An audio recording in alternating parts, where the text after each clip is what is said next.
Good evening, everyone. Rules of the road dictate for drivers to pull over when an emergency vehicle drives up with their lights flashing and sirens blaring.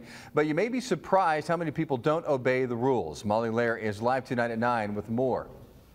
Jeff, first responders say it's their biggest complaint. 8 out of 10 times drivers won't make way for emergency vehicles responding to a call. That number might surprise you, but Cape County Private Ambulance Operations Manager Sam Herndon says it happens everywhere. Herndon adds that an ambulance will only use lights and sirens if it's a serious patient. Dispatchers determine that when someone calls 911. So when drivers don't give them space to quickly get a patient medical attention, it has serious consequences. It could definitely be a big problem. I mean, if we're running lights and sirens as an ambulance to a call, that means that the patient potentially is critical, and it could mean, that those few seconds could mean life or death to that patient. So here's what drivers should do if they see an emergency vehicle coming. Slow down and pull over into the right lane. If you're at an intersection, try to get out of the way as much as possible to let them pass. But officials say not to run a red light to let the ambulance go through. That may just cause another accident. Herndon adds some of the problems may be distracted driving, people too consumed with their cell phones to notice an emergency vehicle approaching. Live local late breaking, Molly Lair, Heartland News. Documents recently obtained from police by Heartland News reveal reportedly odd behavior by a Southern Illinois University professor days before his arrest for allegedly abusing a student. Giacomo Luca has been following this story. He has the details live tonight from campus.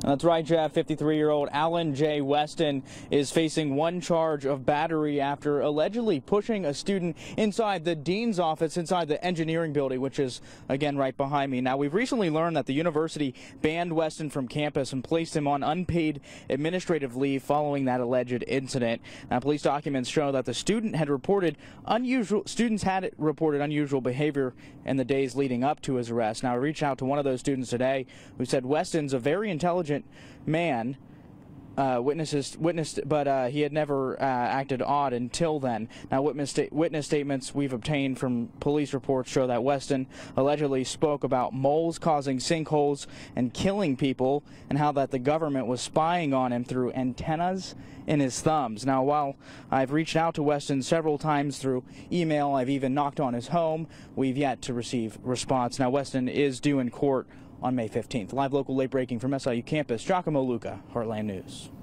3 families are without a place to live tonight after a fire ripped through their apartment complex in Caruthersville. It happened just after 10 this morning at the Tavern apartment building. Investigators say the fire was likely started by someone doing some contract work at the apartments. It appears to be accidental. We're told the displaced families will likely be moved to some vacant units in the complex. No one was hurt.